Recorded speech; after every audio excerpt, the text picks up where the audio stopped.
আসেন। বুঝতাছি না নাস্তা করবার লিগে কোনে নিয়ে যাইতাছি। কাকা আসরে বসেন। এই তোমাদের নাস্তাটা বানানো হয়েছে, তাহলে দাও। আপনি না কইলেন আপনি সকালে উঠে সবজি খান? হ্যাঁ, সবজিই তো খাই, শুকনা সবজি। কিন্তু এটা তো গাজা। হ্যাঁ, আমরা শাহবাগীরা সকালের নাস্তায় খাই গাজা, কারণ গাজা যারা খায় তারা হলো রাজা। সাধারণ মানুষ তো খায় রুটি সাথে ডিম ভাজা। কাকা একটা টান দিবেন নাকি?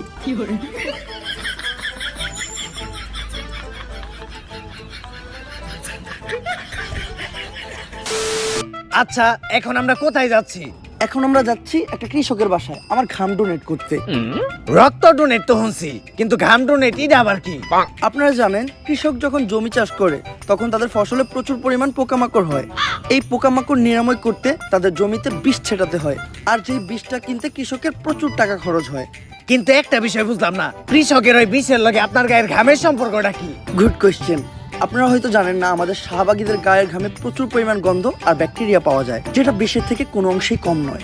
তাই আমরা ফ্রিতেই কৃষককে আমাদের গায়ের ঘামটা ডোনেট করি, তারা তাদের ফসলের জমিতে ছিটায় আর ফসলকে পোকামাকড়ের হাত থেকে বাঁচায়। এটা করে আমরাও আমাদের ঘাম থেকে নিস্তার পাই আর তারাও উপকৃত হয়। আমরা শাহবাগী, তাই আমরা গন্ধ ছড়াই। আচ্ছা, দুপুর তো হয়ে গেল, আপনি গোসল করবেন না? গোসল? এইটা আবার কি? কোন ধরনের ভাষা এটা? আরবি, উর্দু, ফার্সি নাকি চাইনিজ? গোসল আবার করে কিভাবে? আরে শরীরে পানি ঢেলে যেটা করে আর কি। পানি? পানির কথা আমাদের সামনে বলবেন না, আমরা শাহবাগীরা পানি থেকে প্রচুর ভয় পাই। কিন্তু পানি দেখে তো কুত্তায় ভয় পায়। Nice joke. আর পানি ঢাললে আমাদের শাহবাগীদের শরীর থেকে গন্ধ চলে যাবে না? গন্ধ হলো শাহবাগীদের একটা ঐতিহ্য। যার শরীরে গন্ধ নাই তার শাহবাগী হওয়ার কোনো অধিকারই নাই। আমরা শাহবাগী ভাই, আমরা গন্ধ ছড়াই। আমার মন জ্বলে কেন? জবাব চাই, জবাব চাই। চেয়েছিলাম হিস্সা, হয়ে গেলাম নিঃস্বা। কাকা আমার শাহবাগীদের ওখানে আন্দোলন চলছে, চলেন গিয়ে যোগ দেই। কিন্তু এই আন্দোলনটা কিসের দাবিতে? আমাদের এক বোনের মুক্তির দাবিতে। তার অপরাধটা কি ছিল? তার বাবা তাকে ধর্ষণ করার চেষ্টা করেছিল, এজন্য সে তার বাবাকে হত্যা করে। আরে এটা তো ভালো কথা, যাই জীবনের প্রথম কোনো শাহবাগী ভালো কাম করছে। আরে এটা তো আমরা সবাইকে বলি।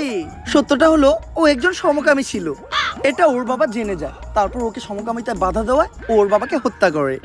আসলে আমরা শাহবাগী, তাই আমরা গন্ধ ছড়াই। লাইফ চলতাছে। ও শিট! আচ্ছা ভাই, একটা আপু, আপনারা শাহবাগীরা সবসময় সমকামিতার বৈধতা চান কেন? ছেলে ছেলে বিষয়টা ঘৃণা লাগে না? ঘৃণা লাগবে কেন?